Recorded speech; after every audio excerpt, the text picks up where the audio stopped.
Welcome back, Math 30-1. In this lesson here, we're going to be looking at horizontal phase shifts and vertical displacements. So we're just continuing our transformations of trigonometric functions.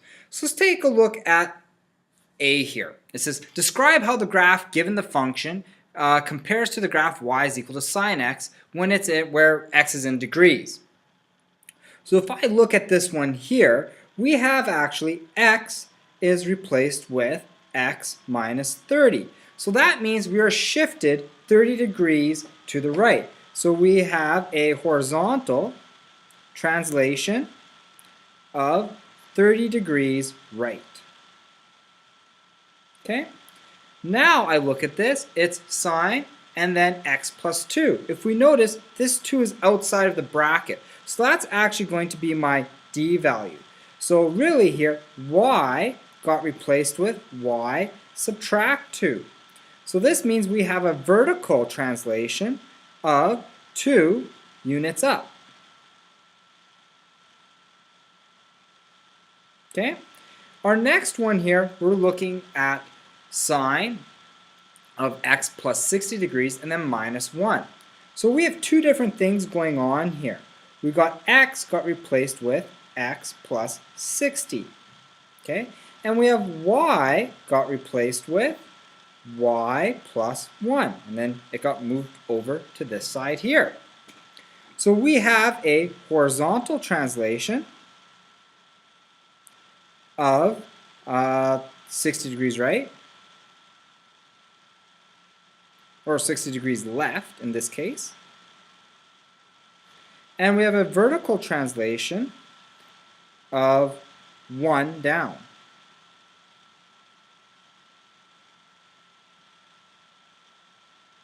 Okay?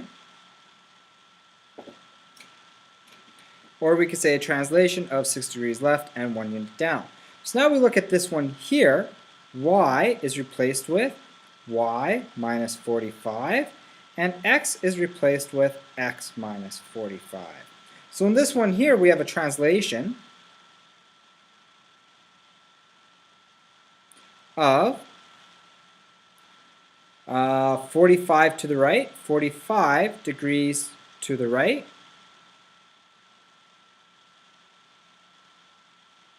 and 45 up.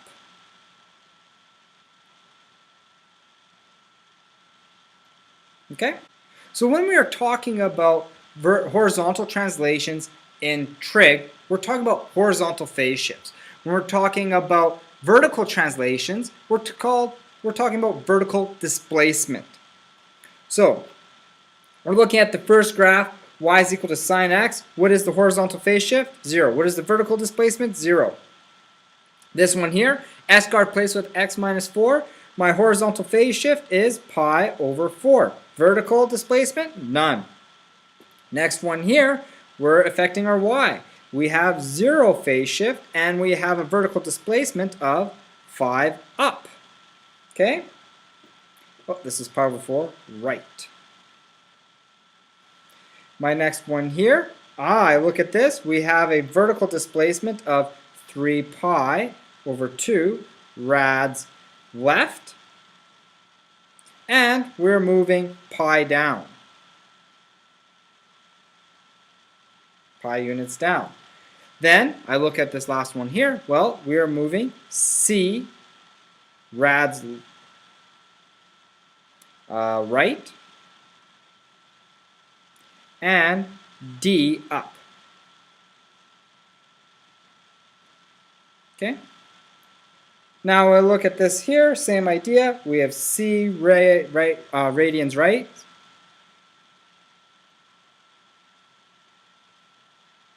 and we're going d units up. So basically right now, horizontal phase shift is referring to my c value. Okay? And we have my vertical displacement is referring to my d value. So right here is just a review of all the rules we have learned so far. Basically, amplitude is always my a value right here, and for both of these. But now when we look at tangent, amplitude is not applicable. We're not going to be doing that. Period is always going to be 360 divided by b, or 2 pi divided by b when we're looking at cosine and sine. But when we're looking at tan, period is over 180 or just pi. Okay, period is 180 divided by b or pi divided by b. Now, the horizontal phase shift, that's always going to be, we move to the right if c is greater than 0, we move to the left if c is less than 0. Okay? Now, vertical displacement, if d is greater than 0, we move up. If d is less than 0, we move down. Now, the horizontal phase shift and displacement is the same for sine and cosine and tangent. So this is the one part where they are equal, is this part here. Otherwise, they differ slightly. So when we're looking at tan, there is no amplitude, whereas the amplitude in sine and cosine is max minus min divided by 2, or my a value. And if we look at period, periods in tan is out of 180 and pi, whereas periods in sine and cosine are 360 and 2 pi. So let's take a look at question number 3. Consider the following form right there, and we want to use the cosine function that has a horizontal phase shift of 75 degrees. So 75 degrees right, that means x gets replaced with x minus 75 degrees. So we are going to rewrite this, and we're going to have y is equal to sine x minus 75 degrees. B says sine function having a horizontal phase shift of 3 pi over 5 radians left. So now we're going pi over 5 radians left. So x got replaced with x plus 3 pi over 5. And a vertical displacement 4 units up. So y gets replaced with y minus 4. So if I redo this here, I'm going to end up getting y minus 4 is equal to, what was this, cos or sine? Sine x plus 3 pi over 4. And then we're going to end up getting y is equal to sine x plus 3 pi over 4. And we want a plus 4. Okay? So, number 4 says, find the amplitude and horizontal phase shift and vertical displacement of the graphs in the following defined form. So first let's find our amplitude. My amplitude is equal to 2. My period in this one, well, we have a 3 there, so my period is going to be equal to, and we're in pi, so it's 2 pi all over 3. Okay, because it's going to be my b value. What is my horizontal phase shift? Well, my horizontal phase shift is pi units to the left. Or pi rads or radians left. Okay? And my vertical, this is my phase shift. Okay? And we want then my vertical displacement is going to be equal to 4 units down. Okay, now let's take a look at number 5, and I'm going to do b in this one with cosine. So this is find the amplitude, horizontal phase shift, and vertical displacement of the graph of the following. So same thing again. So in this case here, my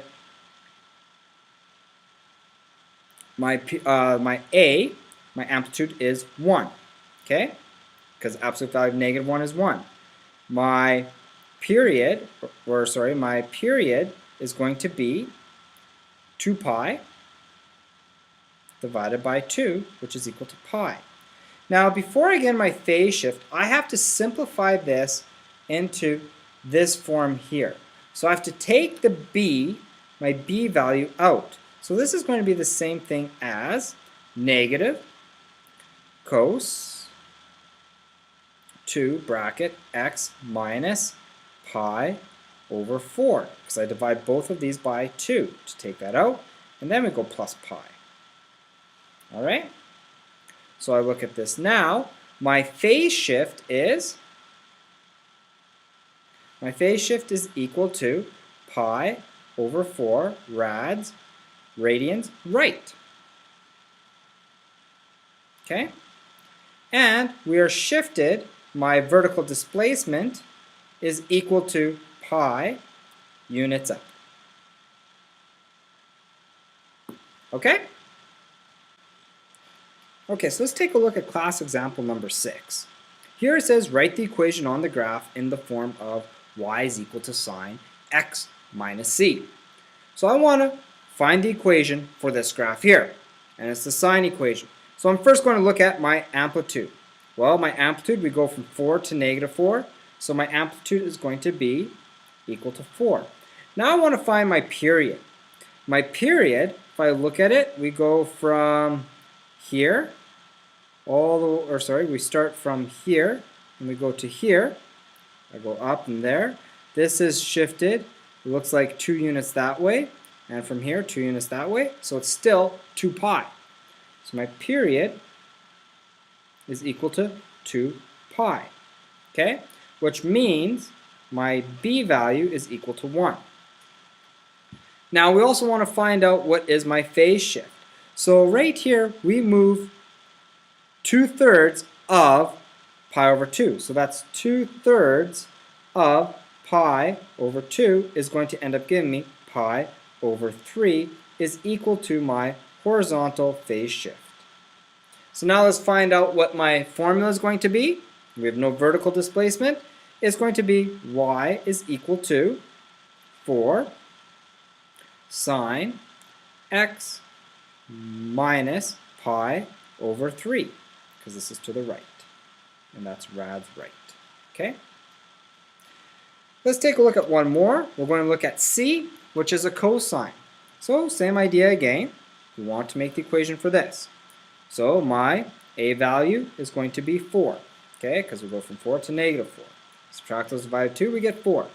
My period here, we're going from here to here, so we moved, it looks like we're 1 short of 2 pi, 1 short of 2 pi, so, or 1 short of 0. So my period is equal to 2 pi, which means b is equal to 1. Okay? Now I want to know what my phase shift is. Since it's cos, we should be here. So we moved over pi over 2, and then 2. So we have 1, 2, 3, 4, 5, 6 of pi. So my phase shift is 5/6 of pi. So we know we go 5 over 6 pi, and that's radians to the right. Okay? So my formula is going to be y is equal to 4 cos x minus 5 pi over 6. Okay, for question number 7, we want to put this into a sine function. Okay, so representing a sine. So first of all, my amplitude. Well, I look at this, my amplitude is going to be, we go from 1, and then we're going to take away negative 5. And that's all over 2, which gives me a total of 3. My period. Well, in order to find period, I'm going to first see what each of these margins count by. So I go 1, 2, 3 of them is equal to pi. So we're going by pi over 3s. Now to get one period, I'm going to go from here over. So we have 1, 2, 3, 4, 5, 6, 7, 8, 9, 10, 11, 12. So I have 12 that go over. So that's going to be out of 12 pi over 3, which is equal to 4 pi is going to be my period. Now we want to look at horizontal phase shift.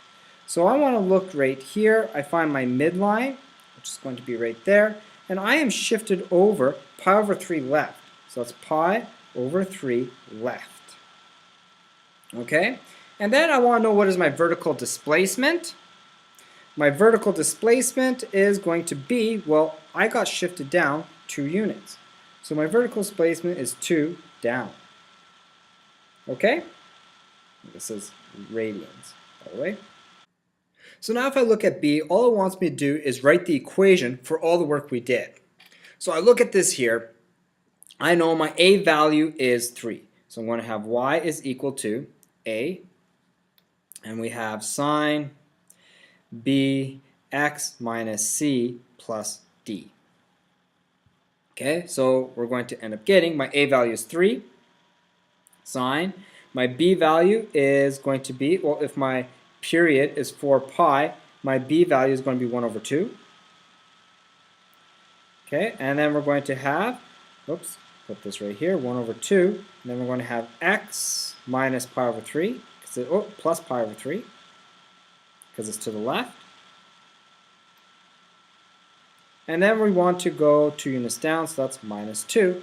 And that is going to be my equation. Okay? All right, our last question, number 8. So it says consider the following function if it's a sine or cosine function. And how does a, b, and c, and d affect the domain? Well, the domain, none of them affect it. Domain is all my x values. It's a function that goes like this. It's a regular function. It's a periodic function. So none of them affect this one. My range, well, my range is only affected by if I stretch it this way and if I shift it up and down. That affects my range, right? So that's only going to be, if I look at this, D and A. So A and D. My amplitude, what affects my amplitude now? Well, amplitude, moving it up and down doesn't affect how far away it is from like the median or the midline there. What affects the amplitude is only if I stretch it. So that's going to be my vertical stretch, which is my A value. Now my period, what affects period? Period is my movement left and right and how long it takes. Well, the only thing that would affect my period is if I stretch it horizontally. So that's going to be my B value affects my period. And my zeros. Now what affects zeros? I have a few things that could affect zero. I could have my D values. So if I shift the graph, if I look at this, here's my graph, and it looks like this. If I shift it down, it's going to be like this now. So that affects the zeros. Or I might not even have any zeros, okay? Now, if I move it up, it affects it. So my D value affects it. Also, my C value affects it because I'm moving where it intersects. I'm moving everything over. So my C value affects it. We also have my A value. If I stretch it this way, well, that doesn't really affect it. Stretching it this way, not much. But my B value, stretching it horizontally, really does affect it. So my B value affects it as well. Next it says state the minimum values for the factors of the minimum and maximum, and which one of these affect the minimum and maximum. Well, if I look at my graph here, and I have a graph, and it looks like this. Now, my max and minimum, we know for sure, is affected by my amplitude, because that's telling me how far away it is stretched from what we call a midline. Okay, so if I draw another one, and I draw my midline down here, my graph will look kind of like this. And this part here, how far away it's stretched from the midline, above, and how far away, this is my amplitude. So basically, my midline, which is my vertical displacement, affects my, my max and min, and also my amplitude does. Okay, my amplitude tells me how far away we move away from the midline. So in this case here, my max is going to be, so look at my max, it is going to be equal to A plus my midline, which is my vertical displacement. My min is going to be equal to negative A plus my displacement, because it's how far below my displacement I'm going. Okay, and that's our max and min. Now it wants to know, determine the range of this function here. So if I want to determine the range of that function, I have to know what is my y max and my y min. So I'm going to look at this here. My max is going to be, well, I'm going to have 3 away from negative 4, which is going to be a total of negative 1. So I'm only going to go 3 above negative 4. Move the graph down 4 times. We're going to be 3 above negative 4 is going to be my max.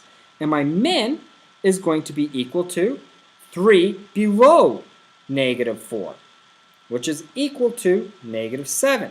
So now let's put this into perspective here.